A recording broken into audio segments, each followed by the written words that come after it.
Hello students, welcome to resilience. और आज हम लोग यहाँ पर स्टार्ट कर रहे हैं अपना बेसिक मैथमेटिक्स में एक टॉपिक जिसका नाम है कैलकुलस। और हम यहाँ पर आज बात करने वाले हैं डिफरेंशिएशन इस टॉपिक की, जो कि आपको फिजिक्स में बहुत ज़्यादा इंपॉर्टेंट रोल प्ले करने वाला है। लेकिन डिफरेंशिएशन शुरू करने से पहले हम कुछ चीज़ों को डिफरेंशिएशन तक पहुँचने के लिए जो आवश्यक है, पहले मैं उनके बारे में यहाँ पर चर्चा करूँगा। तो इनमें सबसे पहले आती हैं कुछ टर्मिनोलॉजी, जिसमें सबसे पहली एक टर्मिनोलॉजी आती है जिसे हम कहते हैं कांस्टेंट। अब कांस्टेंट का बेसिक मतलब आपको वैसे भी पता है, लेकिन नहीं पता है तो भैया कांस्टेंट क्या है? Which do not change, entities which do not change, जो चेंज नहीं होती हैं, बराबर, उन्हें हम क्या कहने वाले हैं? उन्हें हम कहने वाले हैं कांस्टेंट्स। उन्हें हम क्या कहने वाले हैं? कांस्टेंट। इसके बाद अगली एक एंटिटी आती है जो मुझे समझ में आनी चाहिए, वेरिएबल। अब देखो ये क्या है ना, ये इंग्लिश के नाम ही है और कुछ नहीं है। बट क्या होता है, कुछ बच्चे जो वर्नाक्युलर मीडियम से आते हैं, जैसे लोकल में हिंदी या कोई लोकल स्टेट लैंग्वेज में जब पढ़ के आते हैं, तो उन्हें कई बार ये समस्या होती है कि इंग्लिश की टर्मिनोलॉजीज को समझने में परेशानी होती है। इसलिए ही मैं सिर्फ इन टर्मिनोलॉजीज को यहां पर कवर कर रहा हूं। तो दूसरी टर्मिनोलॉजी है तुम्हारी वेरिएबल। अब वेरिएबल मतलब क्या होगा? विच चेंज, जो तुम्हारी क्या होने वाली है? बदलने वाली है। कांस्टेंट क्या है? जो नहीं बदलेंगी, सेम रहेंगी। और वेरिएबल क्या है? जो बदलेंगे। अब इसमें क्या है, वेरिएबल्स के हमारे पास में होते हैं दो टाइप। एक होते हैं डिपेंडेंट वेरिएबल और एक होते हैं इंडिपेंडेंट वेरिएबल। तो हम यहां पर कहानी को कहां ले जाते हैं? दो मोड्स पे ले जाते हैं। एक होते हैं तुम्हारे इंडिपेंडेंट वेरिएबल। क्या होते हैं? Independent variables. और एक होते हैं तुम्हारे पास में डिपेंडेंट वेरिएबल। एक क्या होते हैं? Dependent variables. अब यहां पर इंडिपेंडेंट वेरिएबल्स क्या होते हैं और डिपेंडेंट क्या होते हैं? देखो नाम बता रहे हैं हर चीज को, बस हमें क्या है, उसको बस एक बार समझ के लेना है। इंडिपेंडेंट मतलब किसी पर डिपेंड नहीं करते हैं। Variables which do not depend, which do not depend on others, which do not depend on other variables। तो दूसरे वेरिएबल्स पर डिपेंड नहीं करते हैं, उन्हें मैंने क्या नाम दिया है? उन्हें मैंने नाम दिया है इंडिपेंडेंट वेरिएबल। उन्हें क्या नाम दिया है? Independent variable. अब अगला आता है तुम्हारे पास डिपेंडेंट वेरिएबल। अब ये जो डिपेंडेंट वेरिएबल्स हैं, तो इनमें हम क्या कहेंगे? ये डिपेंड करेंगे किसी पर, मतलब हम बोलेंगे variables which depend on, which depend on other variables। देखो मोस्टली जब मैं यहां पर बात कर रहा हूं ना, तो जनरली होने क्या वाला है, ये जो डिपेंडेंट वेरिएबल्स हैं ये इंडिपेंडेंट पर ही डिपेंड करने वाले हैं, बराबर। अब इनडायरेक्टली यदि मैं बात करूं ना, तो इंडिपेंडेंट वेरिएबल्स वो होते हैं जिन्हें हम सेलेक्ट करते हैं, जिन्हें हम या कोई यूजर क्या करता है? सेलेक्ट करता है। और डिपेंडेंट क्या है? डिपेंडेंट जो है वो इंडिपेंडेंट पर डिपेंड कर रहे हैं। अब ये डिपेंडेंट इंडिपेंडेंट की जो हम बात कर रहे हैं, एक्चुअली ये कहानी आगे मूव करती है फंक्शन की तरफ। कहां मूव करती है? फंक्शन इस टॉपिक पर। तो फंक्शन क्या है? जब ये फंक्शन समझ में आने लगेगा तो आपको ये चीजें क्लियर होने लगेगी। तो हम एक छोटी सी हेडिंग डाल रहे हैं बेटा यहां पर, और इस हेडिंग का नाम है फंक्शन। इस हेडिंग का नाम क्या है? फंक्शन। अच्छा, इससे पहले ये जो छोटी छोटी सी चीजें मैंने बताई है, पहले इनको आप एक बार गो थ्रू कर लीजिए। क्या ये आपको क्लियर है या नहीं है? यस और नो? इनको देख लीजिए एक बार, बस छोटा सा लिखना है और कुछ नहीं है बेटा। हम्म, चलो तो हम आगे बढ़ रहे हैं। फंक्शन, तो फंक्शन क्या है? फंक्शन जो होता है बेटा, ये एक रूल होता है रिलेशनशिप का दो वेरिएबल्स के बीच में। मतलब हम कहेंगे function, function is a rule of relationship. Function is a rule of relationship between two variables, between two variables out of which one is independent variable,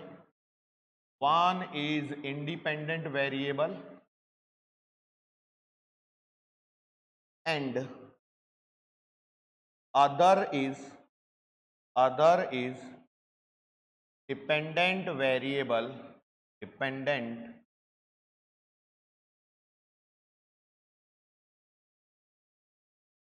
which depends on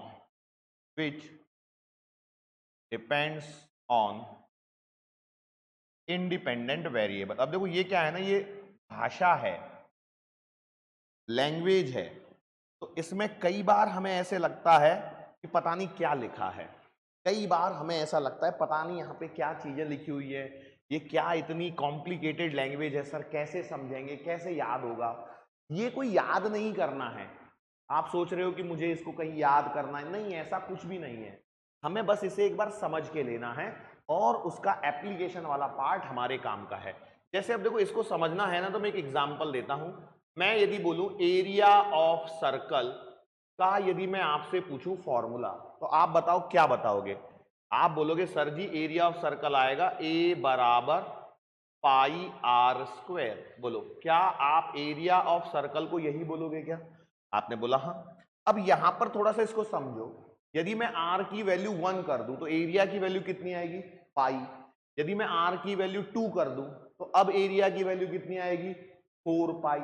यदि मैं r की value 3 कर दूं तो 3 का square into pi मतलब 9 पाई। यदि मैं r की वैल्यू 4 कर दूं तो क्या हो जाएगा? 4 स्क्वायर मतलब 16 पाई। तो यहां पर हो क्या रहा है कि देखो यहां पर दो वेरिएबल्स हैं, कौन कौन से? एक है रेडियस और एक है एरिया। क्या ये दो वेरिएबल तुम्हें दिखाई दे रहे हैं? एक है रेडियस और एक है एरिया, और साथ में यहां पर एक पाई है जो हमेशा कांस्टेंट रहता है, जिसकी वैल्यू कितनी आती है? 3.14, या फिर हम कह देते हैं 22/7। क्या ये हमें आता है या नहीं आता? बिल्कुल आता है। अब देखो बेटा यहां पर क्या हो रहा है, ये जो है रेडियस, यदि मैं रेडियस को बदल रहा हूं, तो इस रेडियस को बदलने से करस्पॉन्डिंग सर्कल का एरिया क्या हो रहा है? चेंज हो रहा है। If I am changing the radius of the circle then correspondingly area of the circle is changing. तो ये कहानी है किसकी? एरिया की। तो यहां पर देखो हमारे पास में दो चीजें बन गई, एक ए और एक आर। तो हम ये कहते हैं कि हमारे पास में जो एरिया है, area is a function of radius. Area जो है वो क्या बन गया? रेडियस का फंक्शन। मतलब मैं इसे लिखूंगा a बराबर एफ ऑफ आर। क्या लिखूंगा? a बराबर F of are.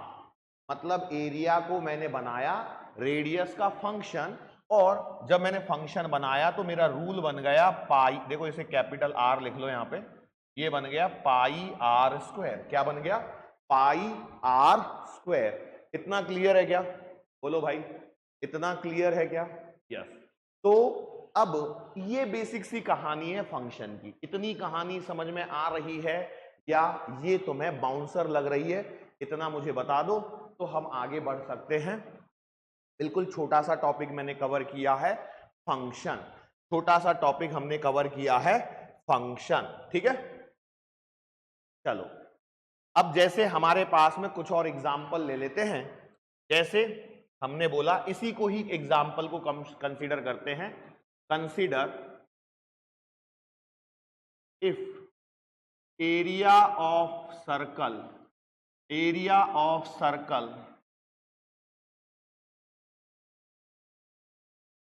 A is defined as area of circle A is defined as function of R की जगह डायरेक्ट लिखो पहले रेडियस R। तो भैया यहां पर हमारा रिलेशन क्या बन जाएगा? तो हम कहेंगे A बराबर एफ ऑफ R। हाँ, अब ये अलग बात है कि मुझे पता है कि एफ ऑफ आर क्या रहने वाला है?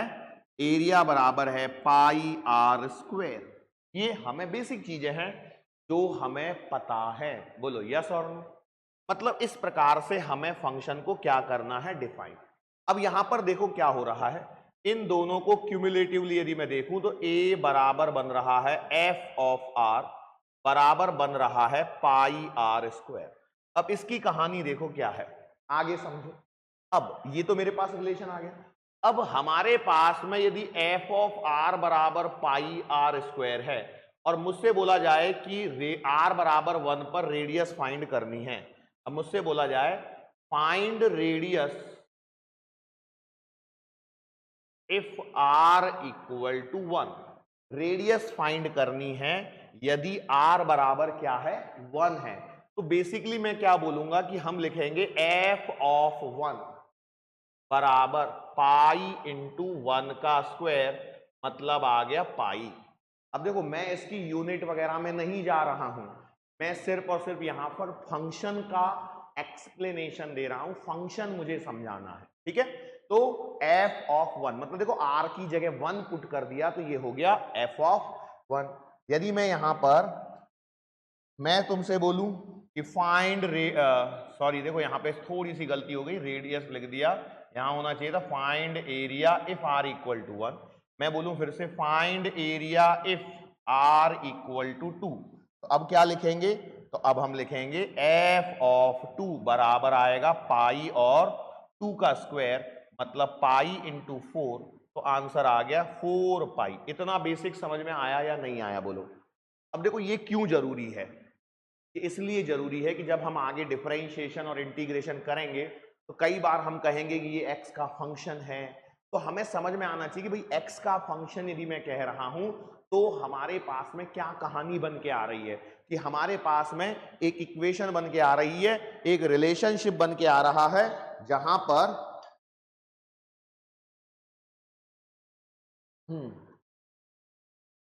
पर हम वैल्यूज को पुट कर सकते हैं, ठीक है। चलो और आगे एक दो सवाल मैं फंक्शन में कराता हूं। जैसे उससे बोला गया है if a function is defined as, if a function is defined as f of x बराबर x square plus 2x plus 1, then find its value at x बराबर 1। अब ये सवाल है, ये क्या है, सवाल है। अब इस सवाल को कैसे डील करना है बताओ। बहुत आसान सा सवाल है ये, कोई रॉकेट साइंस नहीं है इसमें। यदि आप सोच रहे हो कि कोई रॉकेट साइंस है, नहीं, बिल्कुल भी रॉकेट साइंस नहीं है। यहां पर क्या हो जाएगा बेटा, देखो ये क्या बोल रहा है कि फंक्शन को डिफाइन किया गया है f ऑफ x बराबर कितना, x square plus 2x plus 1।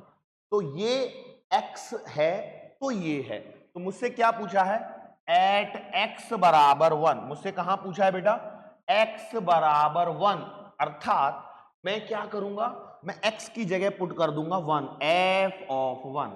तो क्या हो जाएगा 1 का स्क्वायर प्लस 2 इंटू 1 प्लस 1। बोलो, तो इट इंप्लाइज f ऑफ 1 कितना आएगा, 1 का स्क्वायर 1 प्लस 2 इंटू 1 2 प्लस का 1, बोलो कितना हो गया 4। तो f ऑफ 1 आ गया 4। आई बात समझ में। अब देखो यहां पर, अब हमें कई बार इसकी जरूरत पड़ने वाली है।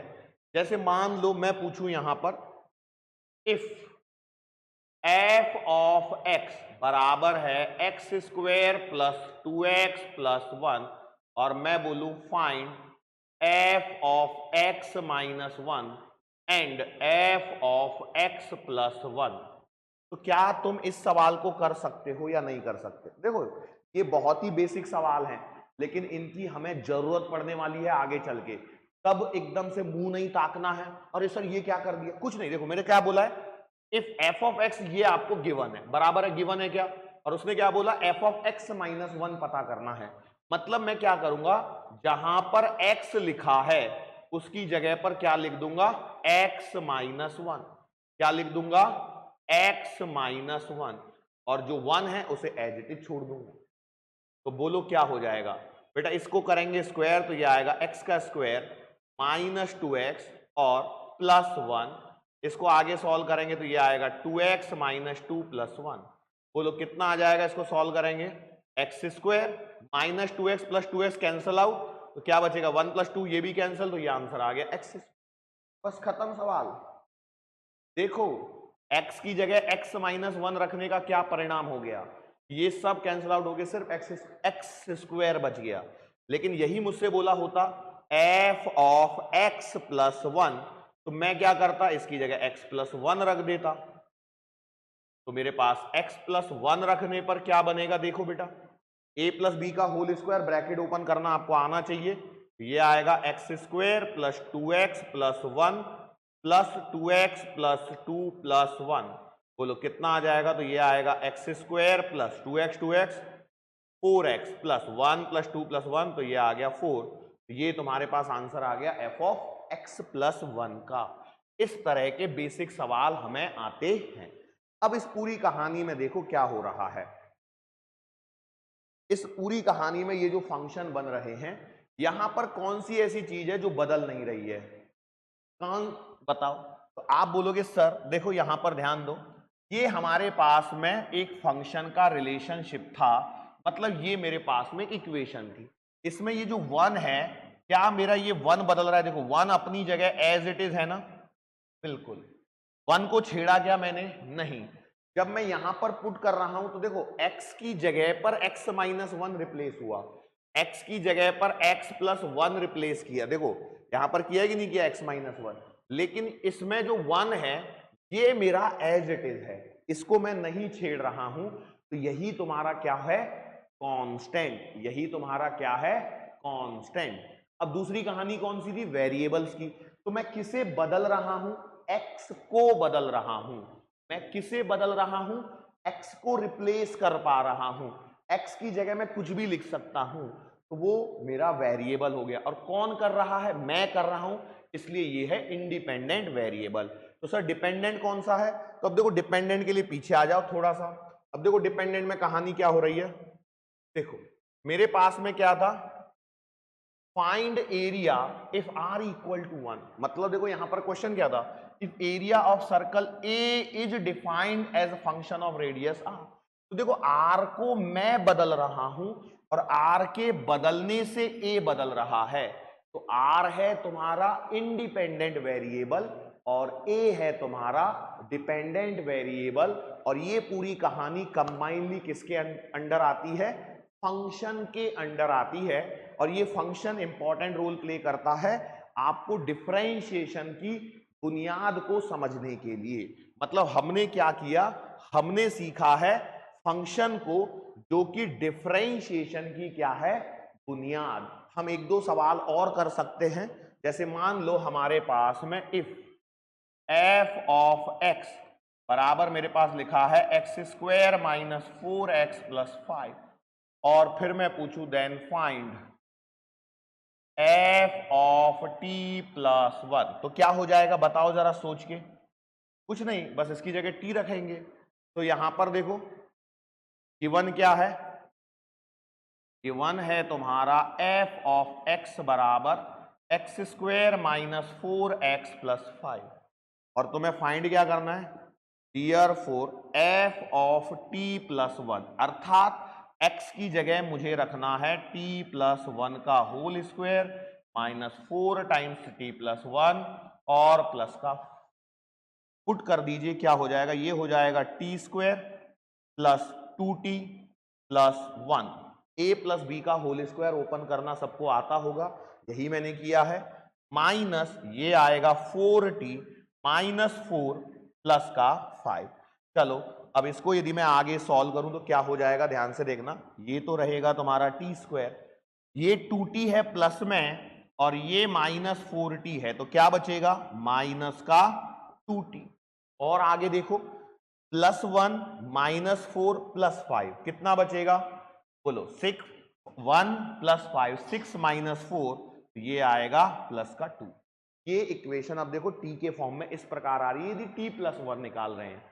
लेकिन यदि मुझसे यहीं पर बोला होता, क्या हो सकता है ना, यहां पे बोला होता फाइंड f ऑफ 2, तो क्या कर रहा होता मैं बताओ जरा आप लोग, तो भैया मैं सीधा सीधा एफ ऑफ 2 बराबर लिखता क्या, 2 का स्क्वायर माइनस 4 इंटू 2 प्लस का 5। बोलो कितना आता, 4 माइनस 8 प्लस का 5। बोलो कितना आता, 5 4 9 में से 8 गए तो 1। ये तुम्हारा है फंक्शन। मैं उम्मीद करता हूं तुम्हें समझ में आया होगा। हमने कहानी को कहां से शुरू किया है, हमने कहानी को शुरू किया है तो कांस्टेंट। कांस्टेंट क्या है, कांस्टेंट है जो चेंज नहीं होते हैं। वेरिएबल्स जो चेंज होते हैं, वेरिएबल के दो टाइप, इंडिपेंडेंट और डिपेंडेंट। इंडिपेंडेंट वो वेरिएबल जो किसी और पर डिपेंड नहीं करते हैं, और डिपेंडेंट वो वेरिएबल जो किसी और पर डिपेंड करते हैं। तो इसमें आगे बढ़ने पर हमारे पास में आया था फंक्शन। फंक्शन क्या है, function is a rule of relationship between two variables out of which one is independent and other is dependent variable. जहां पर ये डिपेंडेंट वाला जो है वो किस पर डिपेंड करता है, डिपेंडेंट वाला इंडिपेंडेंट पर ही डिपेंड कर रहा होता है। इसके लिए हमने एक एग्जांपल लिया एरिया ऑफ सर्कल, ए बराबर पाई आर स्क्वायर का। तो यहां पर देखो आर है रेडियस, पाई है कांस्टेंट और ए है तुम्हारा वेरिएबल। आर को बदलने से ए बदल रहा है, आर को बदलने से ए बदल रहा है। तो आर है तुम्हारा इंडिपेंडेंट वेरिएबल और ए है तुम्हारा डिपेंडेंट वेरिएबल। मैं यहां पर लिख भी देता हूं ताकि आपको पता रहे। पाई है यहां पर कांस्टेंट, आर है यहां पर इंडिपेंडेंट वेरिएबल। अब आप में देखो क्या है, इंडिपेंडेंट और डिपेंडेंट की कहानी में कई लोग अब यहां पर एक क्वेश्चन बोल सकते हैं, और वो क्या है कि सर एरिया पता हो तो हम रेडियस भी तो कैलकुलेट कर सकते हैं, तो फिर तो कहानी बदल जाएगी। हाँ बिल्कुल बदल जाएगी भाई। ये डिपेंडेंट और इंडिपेंडेंट ये इसी प्रकार से चलते हैं कि एक इंडिपेंडेंट होगा तो दूसरा डिपेंडेंट होगा।